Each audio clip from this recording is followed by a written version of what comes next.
Well, the news is out. Joe Biden has been diagnosed with prostate cancer. And that it actually explains a lot. His falling down, his mental decline. It yeah, it really explains a lot. And on a lighter note here, the Trumps, Don Jr. Like everybody says, Joe Biden has been diagnosed with prostate cancer. Politics aside, we wish him a speedy recovery. Now, and myself as well. And I'm not a Joe Biden fan, but cancer is a very serious thing, and me personally, I wish that on no one. It's a very, very bad thing to have. But anyway, okay. All right, my thoughts about all of this.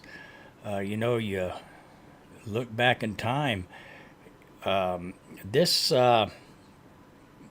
stage of cancer that he's in it's deadly, and that's not good. But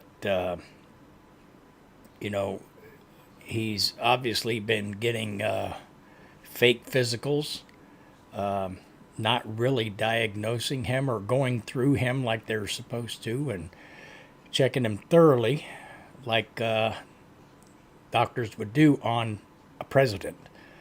So I don't think that he's been getting the proper physicals that he should have been getting.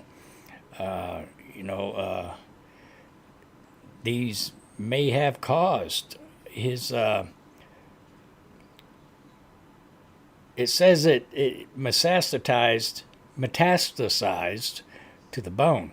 That means it's probably incurable. Nothing they can do. Prostate cancer is curable. Catch it early enough. And they're saying that he's probably had this for the last 10 years or so. And it takes a long, long time for it to actually get into the bone. That's a really sad thing. And there's a clip here that where he actually, this is back in 22 or 23. Hell, it might have even been 21. I'm not real sure, but where he said he had cancer, and everyone thought it was a gaffe. Now it's starting to come out that maybe he was actually trying to tell someone that he had cancer. So, I don't know. Let's take a listen. And because it was a 4-lane highway that was accessible, my mother drove us, and rather than us be able to walk. And guess what? The first frost, you know what was happening? You had to put on your windshield wipers to get literally the oil slick off the window. That's why I and so damn many other people I grew up have cancer. And why can't, for the longest time, Delaware had the highest cancer rate in the nation. He just said it right there. That's why he has cancer. So he probably at that point, he probably knew something was going on. And he probably knew that he may have had it. And he was getting fake physicals. They weren't, I don't want to say diagnosing, but they weren't actually checking him like they should have been checking him. And it can also,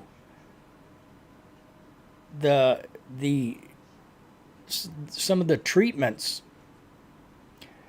can cause you to fall. They cause mental decline, and it's been progressing over the years. And as everyone saw, it and now it's coming out. So the Democrats have been covering his puppeteers, his handlers. They've been lying to everyone, just to everyone, and it is not right.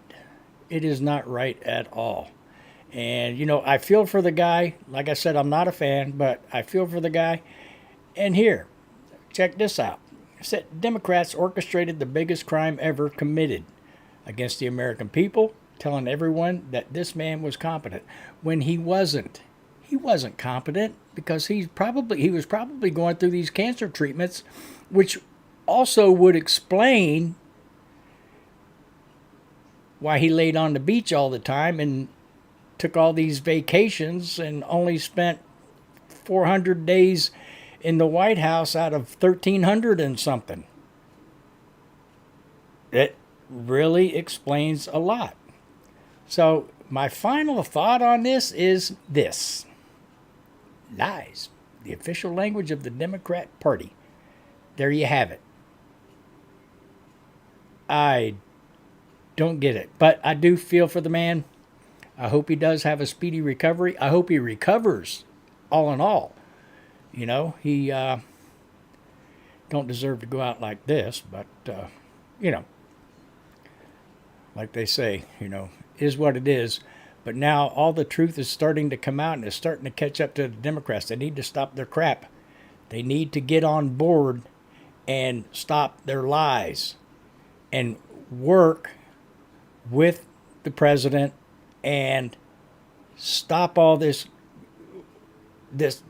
madness that they have. They hate people. They just hate people. There are only two things they're worried about: themselves and money. That's it. They want the power. Anyway, your thoughts.